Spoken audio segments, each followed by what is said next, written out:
بسم اللہ الرحمن الرحیم الحمد للہ رب العالمین والصلاة والسلام علی سید الانبیاء والمرسلین وعلی آلہ وصحبہ اجمعین۔ حضور نبی کریم رؤوف الرحیم صلی اللہ تعالی علیہ وآلہ وسلم کا ارشاد مبارک ہے کہ جمعہ کے دن مجھ پر درود پاک کی کثرت کرو، کیونکہ یہ یوم مشہود ہے۔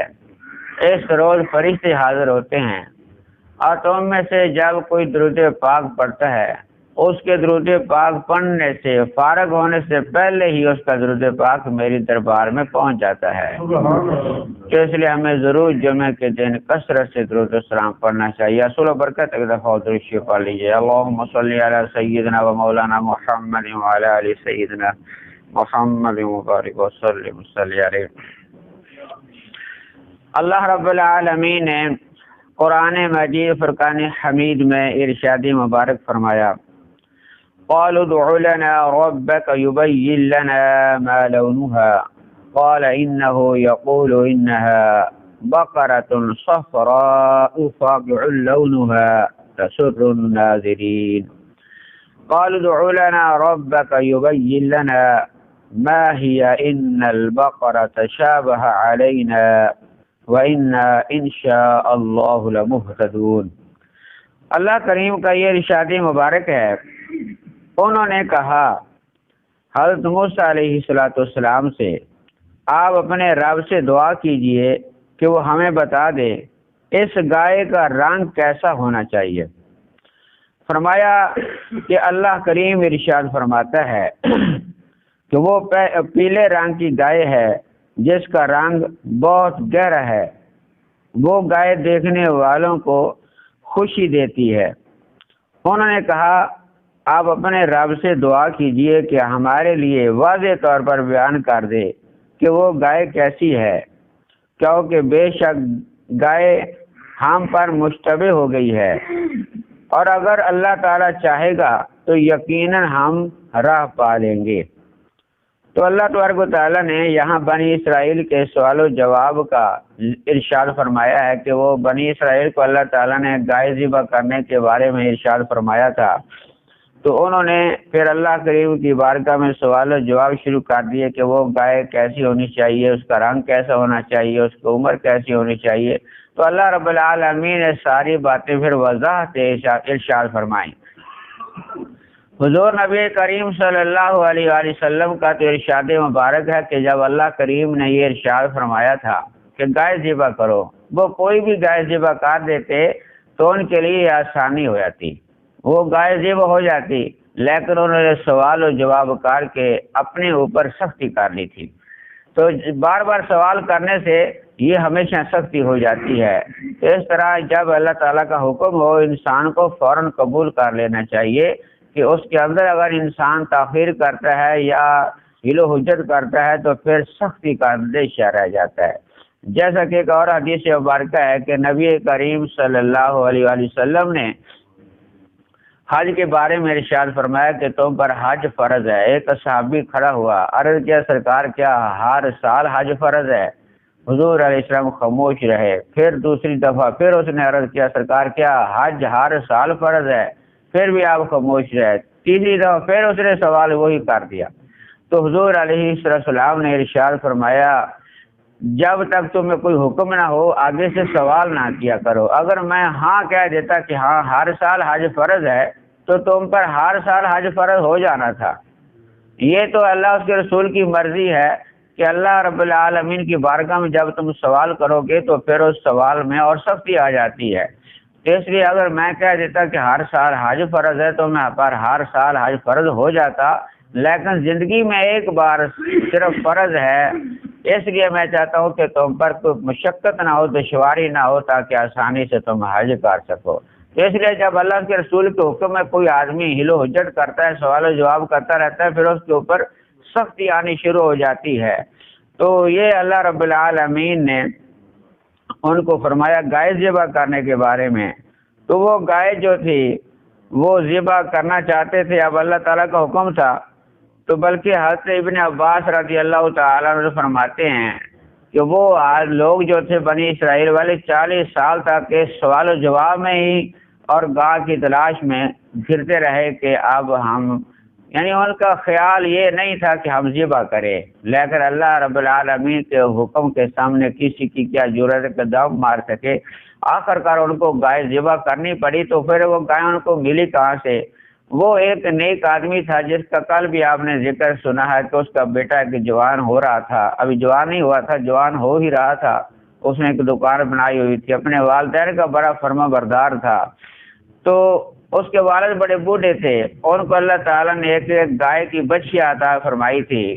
اس کے والد صاحب کا آخری وقت تھا، بوڑھا ہو چکا تھا۔ اس نے اللہ کریم کی بارگاہ میں اس بچہ کو جنگل میں لے جا کر چھوڑا اور اللہ کریم کے سپرد کر دیا۔ یا رب العالمین، یہ بچیاں چھوٹی ہے، میرا بچہ بھی سمجھدار نہیں ہے اس کو سنبھال سکے، تو میری بیوی جو ہے وہ گھر میں پردے میں ہے، تو اس لیے یا رب العالمین یہ میں تیری حفاظت میں دیتا ہوں، جب تک میرا بیٹا جوان نہ ہو جائے، اس کو سمجھ نہ آ جائے، اس کو سنبھالنے کی طاقت نہ رکھے، تو اس وقت تک تیرے سپرد ہے۔ اس نیک آدمی نے گائے کو اللہ تعالیٰ کے سپرد کر کے جنگل میں چھوڑ دیا۔ وہ گائے جنگل میں پلتی رہی، بڑھتی رہی۔ ادھر بیٹا بھی جو بڑا ہو گیا، جوان ہو گیا، سمجھدار ہو گیا تھا، تو وہ بچے کا کام یہ تھا کہ اپنے والد تو فوت ہو گیا، والدہ کی بڑی خدمت کرتا تھا۔ ایسے خدمت کرتا تھا، مفسرین کرام فرماتے ہیں کہ رات کے اس نے 3 حصے کیے ہوئے تھے، ہر رات کے 3 حصے اس نے بانٹے ہوئے تھے۔ ایک حصے میں وہ اپنی والدہ کی خدمت کرتا تھا، ایک حصے میں وہ آرام کرتا تھا، اور ایک حصے میں اللہ تعالیٰ کی عبادت کرتا تھا۔ اس طرح سے رات کے 3 حصے کیے ہوئے تھے۔ جب دن ہوتا تھا، دن کو وہ لکڑیاں کاٹ کے لاتا جنگل سے اور بازار میں بیچ کے گزر بسر کرتے تھے۔ ان کی حالت ذرا خستہ تھی، تو وہ اپنے جو پیسے ملتے تھے لکڑیوں سے، اس کے بھی اس نے 3 حصے کیے ہوئے تھے۔ ایک حصہ وہ اپنی والدہ کو دیتا تھا، ایک حصہ اپنے اخراجات میں خرچ کرتا تھا، اور ایک حصہ خرچ کر دیتا تھا، صدقہ خیرات کر دیتا تھا۔ تو یہ 3 حصے اس نے اپنی دولت کے بھی، اپنے جو پیسہ ملتا تھا اس کے بھی کیے ہوئے تھے۔ اس طرح زندگی ان کی گزر رہی تھی۔ بڑا نیک تھا اور والدہ کی بڑی خدمت کرنے والا تھا، ہر بات اپنی والدہ کی مانتا تھا۔ تو اس کی والدہ نے ایک دن کہا، جب بیٹا سمجھدار ہو گیا، کہ تمہارے والد نے جنگل میں تمہارے نام پر ایک تمہاری وراثت میں گائے چھوڑی ہوئی ہے، بچہ چھوڑی تھی، اب وہ جوان ہو چکی ہے، جنگل میں جاؤ اور اس کو لے کر آؤ۔ وہ جب لے آؤ گے تو اس کو بیچ دینا، ہمارے جو ہاتھ جو ہے تنگ ہے، وہ ذرا ہاتھ کھلا ہو جائے گا، آسانی ہو جائے گی۔ تو وہ بیٹا جو گیا جنگل میں، والدہ سے پوچھا کہ اس کا رنگ کیسا ہے، میں اس کو کیسے تلاش کروں، کیسے اس کو حاصل کروں گا؟ تو والدہ نے سمجھایا کہ جنگل میں جاؤ گے، وہ ایسی تمہیں خوبصورت گائے ملے گی جس کی اوپر جب نظر پڑتی ہے تو اس طرح جس طرح سورج کی شعاعیں نکل رہی ہے اس کے اندر سے، بڑی خوبصورت ہے، اور وہ کسی کے قریب نہیں آتی، نہ کہ اس کے قریب جا سکتا ہے، کیونکہ اللہ کی حفاظت میں ہے۔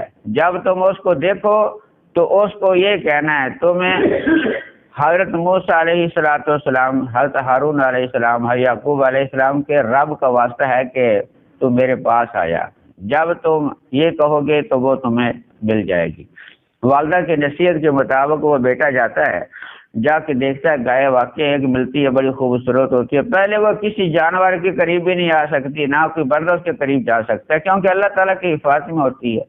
تو اللہ تعالیٰ جس کی حفاظت فرمائے اس کو کوئی تکلیف پہنچا نہیں سکتا۔ اس طرح کے بے شمار واقعات ہیں کہ جس کو اللہ تعالیٰ کے آدمی سپرد کر دے، اللہ تعالیٰ کی حفاظت میں دے دے، پھر دنیا کی کوئی بھی تکلیف اس کو نہیں نقصان پہنچا سکتی۔ بہرحال وہ گائے کو دیکھتا ہے، اس گائے کو پکارتا ہے، اللہ اس کے رسول کا یعنی نبیوں کا نام لے کے پکارتا ہے، تو وہ گائے آ جاتی ہے اس کے قریب، اس کی گردن سے پکڑ کے وہ لے آ رہا ہوتا ہے۔ تو مفسرین کرام فرماتے ہیں کہ وہ گائے کو اللہ تعالیٰ نے زبان دی، قدرت دی بولنے کی، تو اس نے کہا کہ آپ میرے اوپر بیٹھ جائیں، میرے اوپر بیٹھ جائیں، اوپر بیٹھ کے جائیں تو آسانی ہوگی آپ کے سفر میں۔ لیکن اس بیٹے نے کہا، اس ماں کے بیٹے نے کہا کہ نہیں، میری والدہ نے کہا کہ اس کی گردن سے پکڑ کے لانا ہے، اوپر نہیں بیٹھنا۔ تو میری ماں نے جب کہا ہوتا اوپر بیٹھ جانا تو میں اوپر بھی بیٹھ جاتا۔ اب مجھے حکم صرف یہ ہوا کہ گردن سے پکڑ کے لانا ہے، میں تمہیں گردن سے پکڑ کے لے جاؤں گا، چاہے مجھے دشواری ہو آسانی ہو جیسے بھی ہو۔ تو وہ گائے نے کہا اگر تم میرے اوپر بیٹھ جاتے تو پھر مجھے کبھی حاصل نہ کر سکتے، تم اپنے والدہ کے خدمت گزار ہو، فرما بردار ہو۔ اب اگر تم پہاڑوں کو بھی کہو گے نا پیچھے ہٹ جاؤ، پہاڑ بھی پیچھے ہٹ جائیں گے۔ جو اپنے والدین کا فرما بردار ہے وہ پہاڑوں کو بھی کہہ دینا، پہاڑ بھی پیچھے ہٹ جاتے ہیں، کیونکہ اللہ اس کے رسول کی رحمت ان پر بہت برستی ہے جو اپنے والدین کے تابعدار ہوتے ہیں۔ تو وہ بچہ گائے کو لے کر جب گھر میں آ جاتا ہے تو والدہ صاحب اس کو کہتی ہے کہ آج کل جو گائے کی قیمت ہے نا 3 دینار چل رہی ہے، اس طرح جاؤ بازار میں لے جاؤ منڈی میں اور اس کو بیچ دینا، 3 دینار کی بیچے نا۔ وہ بیٹا اس کا اپنی والدہ کا فرما بردار ہوتا ہے، لے جاتا ہے گائے کو منڈی میں۔ تو ایک آدمی آتا ہے، وہ کہتا ہے کہ شرط یہ ہوتی ہے کہ جب گائے بیچنے لگنا میرا مشورہ لے لینا، والدہ صاحب یہ کہتی ہے۔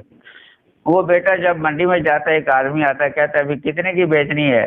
وہ کہتا ہے کہ 3 دینار کی، لیکن میں اپنی والدہ سے مشورہ کر کے دوں گا، ایسے نہیں دوں گا۔ اس نے کہا ابھی 6 دینار لے لو مجھ سے، یہی مجھے دے دو، اپنی والدہ کے پاس نہ جانا اور مشورہ نہ کرنا۔ اس نے کہا ایسا نہیں ہو سکتا، چاہے آپ جتنا چاہے قیمت بڑھا لیں، لیکن میں اپنی والدہ کے مشورے کے بغیر دے ہی نہیں سکتا۔ وہ فرشتہ چلا گیا، وہ گھر میں آتا ہے، دوبارہ اپنی والدہ سے مشورہ کرتا ہے کہ ایک آدمی آیا تھا، اس نے 6 دینار کے بارے میں کہا ہے کہ 6 دینار کی بیچ دینا۔ اس کی والدہ نے کہا اب جو ملے تو اس کو کہنا 6 دینار کی لے لو، لیکن مشورہ میں نے پھر بھی دوبارہ کرنا ہے۔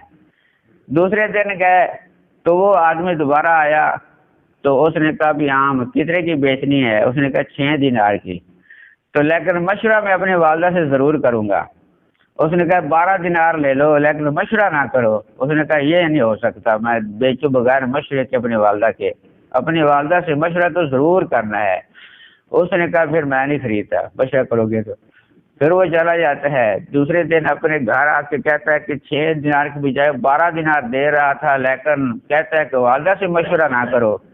اس کی والدہ سمجھ جاتی ہیں کہ وہ بیچنے خریدنے والا کوئی آدمی نہیں لگتا۔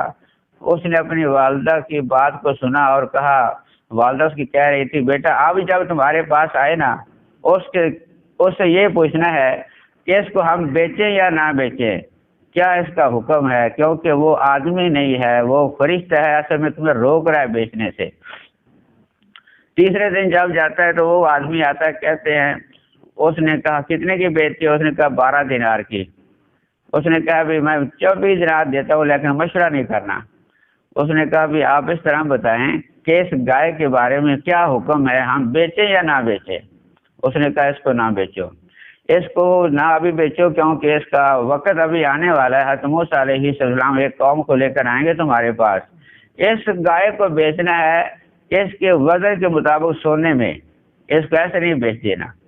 تو وہ بات سن کے گھر آ جاتا ہے، اپنی والدہ کو بات بتاتا ہے، تو وہ انتظار میں رہتے ہیں، تو موسیٰ علیہ السلام کے پاس وہ قوم آتی رہتی ہے، سوال و جواب ہوتے رہتے ہیں، پھر گائے کی تلاش شروع ہوتی ہے۔ آخر پورے علاقے میں وہ ایک گائے جو شرطوں کے مطابق ان کو پاس آتی ہے، پھر اس کے پاس آتے ہیں گائے لینے کے لیے، تو آخر بات یہ مکمل ہوتی ہے کہ گائے کو سونے کے برابر تول کے دیا جاتا ہے، اس کی کھال سونے سے بھر کے دی جاتی ہے، جتنا گائے کا وزن اتنا سونا لے کے وہ گائے فروخت کر دیتے ہیں۔ تو اللہ تعالیٰ اس بچے کو جو خیرات کرتا تھا یا جو خدمت کرتا تھا والدین کی، اللہ تعالیٰ نے ایسا صلہ دیا کہ ایک ہی دم اس کو امیر بنا دیا۔